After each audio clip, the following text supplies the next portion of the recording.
Madam Minister, I think you wanted to interject before the Minister came in. Please. Merci.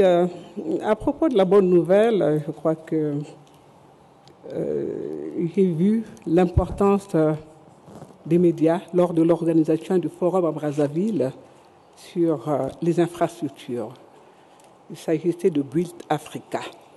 C'était donc une réponse que l'Afrique, ainsi que tous ceux qui ont pris part à ce forum, apportaient pour montrer toute l'importance justement des infrastructures de ce point de vue-là. Mais ce que je voudrais vous dire, c'est qu'à cette occasion, au regard des nombreux médias qui étaient présents à Brazzaville, nous en avons profité effectivement pour la bonne nouvelle. Et c'est à cette occasion, l'histoire a raconté, c'est un jeune Congolais qui a fait une invention, un smartphone. Et ce garçon a raconté son histoire qui a été répercutée par plusieurs médias à l'international. Aujourd'hui, les smartphones inventés par ce jeune Congolais sont vendus partout. Il y a une espèce de concurrence en quelque sorte avec les grandes marques qui sont là. Et ce jeune a bénéficié d'un appui de la part justement du gouvernement par rapport à l'appel qu'il lançait. Mais je voudrais vous dire qu'il y a beaucoup d'investisseurs qui viennent au Congo. Ils viennent parce que nous sommes allés leur dire qu'il y avait des opportunités d'investissement au Congo dans plusieurs domaines. Et au niveau du secteur minier, nous avons été porter la nouvelle par rapport aux capacités, par rapport aux opportunités disponibles. Les investisseurs sont venus. Et aujourd'hui, par rapport aux aspects qui ne vont pas être pris en compte dans le cadre de leur projet, nous sommes en train de mettre en place un cadre juridique pour gérer ce que nous appelons le contenu local ou le local content. C'est tout simplement pour vous dire qu'il s'agit de donner à l'Afrique,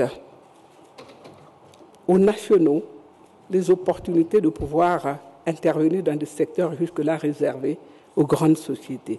Nous sommes dans les mines, on met en place un local content et cela donne la possibilité de créer plusieurs entrepreneurs au niveau national.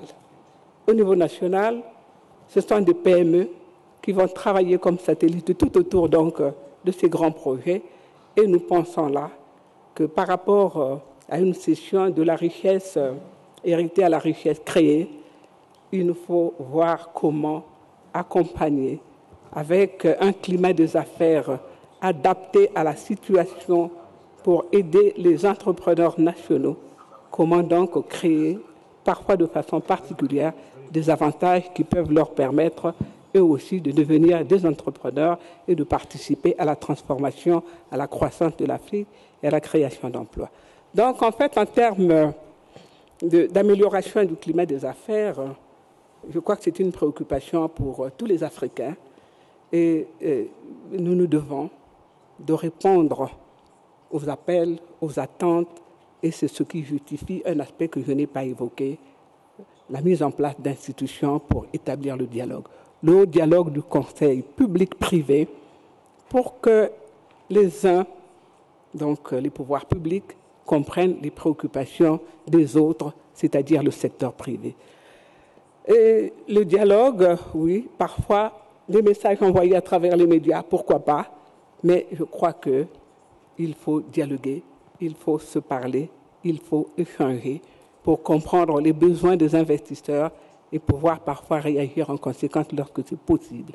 Je voulais juste ajouter cet aspect concernant la prise en compte des entrepreneurs locaux qui n'ont peut-être pas parfois besoin des mêmes incitations, mais c'est des incitations adaptées à leur situation. Et évidemment, tout cela contribue à l'amélioration du climat des affaires en tant que tel. Voilà le complément que je souhaitais donner avant la conclusion tout à l'heure. Merci. Thank you very much, Madam Minister.